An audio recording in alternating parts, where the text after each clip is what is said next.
Deputy స్పీకర్గా ఉన్న రఘురామకృష్ణంరాజు గారు ఈరోజు న్యాయస్థానాల మీద, ప్రభుత్వ న్యాయవాదుల మీద కూడా అండ్ ప్రభుత్వం మీద కూడా ఆగ్రహాన్ని, ఆవేదనను, విస్మయాన్ని, ఆశ్చర్యాన్ని వ్యక్తం చేసుకుంటూ మధ్యలో కాసిని సెటైర్లు కూడా పేల్చారు. కారణం ఏంటి అంటే పాపం రఘురామకృష్ణంరాజు గారిని అసలే సారుకు నోట్లో నాలుగు కూడా ఉండదు. ఎవరిని ఉద్దేశించి ఏ మాట అనని సౌమ్యుడు రఘురామకృష్ణంరాజు గారు. రాజుగారేమో రఘురామకృష్ణంరాజు గారిని ఉద్దేశించి అటు జడా శ్రావణ్ కుమారు తాను బహిరంగ సభలోనే ఉద్దేశించి నాలుగు కోస్తాను అని చెప్పి అన్నాడట.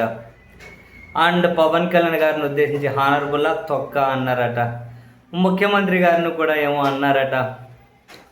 అసలు పవన్ కళ్యాణ్ గారిని హానరబుల్లా తొక్క అన్న వ్యక్తిని అరెస్ట్ చేయకుండా 3 రోజులు ఆగినారు. ముఖ్యమంత్రి గారిని కూడా అన్నారు. అండ్ నన్నైతే నా నాలుగే కోస్తానని చెప్పి అన్నారు. అందరూ చూశారు. అటువంటి వ్యక్తిని అరెస్ట్ చేయకుండా 3 రోజులు గ్యాప్ ఇచ్చారు. ఆయనేమో హైకోర్టుకి వెళ్ళి ముందస్తు బెయిల్ ఇటువంటి చర్యలు తీసుకోకపోతే ఆయన మీద తీసుకోకుండా హైకోర్టు నుంచి ఆర్డర్స్ తెచ్చుకున్నారు. ఈ ప్రభుత్వ న్యాయవాదులకు నోట్లో నాలుగు ఉందా? ఇలాగైనా వాదనలు వినిపించేది. అండ్ పోలీసులు 3 రోజుల నుంచి చోద్యం చూస్తూ ఉన్నారు. నన్నేమో రావణుడు శ్రావణుడు ఇద్దరు అంటే రావణుడేమో పట్టుకొని మొత్తం ఆ స్టేషన్ ఈ స్టేషన్ తిప్పుతూ ఉన్నారు.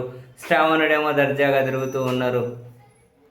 ఇక్కడ కోర్టుల న్యాయస్థానాలేమో మీరు ఎలాంటి చర్యలు తీసుకోకండి అంటారు. పక్కన తమిళనాడులో ఉన్న ఒక హైకోర్టులేమో త్రిష ముఖ్యమంత్రి విజయ్ గారి మీద ఏదో వ్యాఖ్యలు చేసిందని చెప్పి ఒక ఎమ్మెల్యేని అరెస్ట్ చేశారు. ఎమ్మెల్యేకి ఎలాంటి ప్రొటెక్షన్ ఇవ్వలేదు.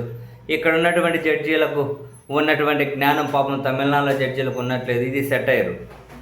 ఇక్కడ ఉన్నటువంటి జడ్జీలకు ఉన్నంత జ్ఞానం అక్కడ జడ్జీలకు ఉన్నట్లు లేదు. ప్రభుత్వ న్యాయవాదులకు నోట్లో నాలుగు లేదట. జడ్జీలకు వీళ్ళకు జ్ఞానం ఓవర్ఫ్లో అవుతుందట జడ్జీలకు. అండ్ పవన్ కళ్యాణ్ గారిని హానరబుల్లా నా తొక్క అన్నందుకు పాపం తీవ్రంగా మదన పడిపోతూ ఉన్నారంట రాజుగారు. రఘురామకృష్ణరావు గారు చాలా బాధపడిపోతూ ఉన్నారట.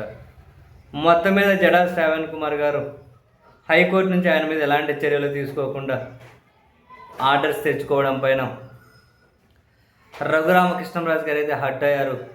మీడియా ముందుకు వచ్చి బొంగమూతి పెట్టలేదు కానీ పెట్టినట్లే కనిపించారు అంతే.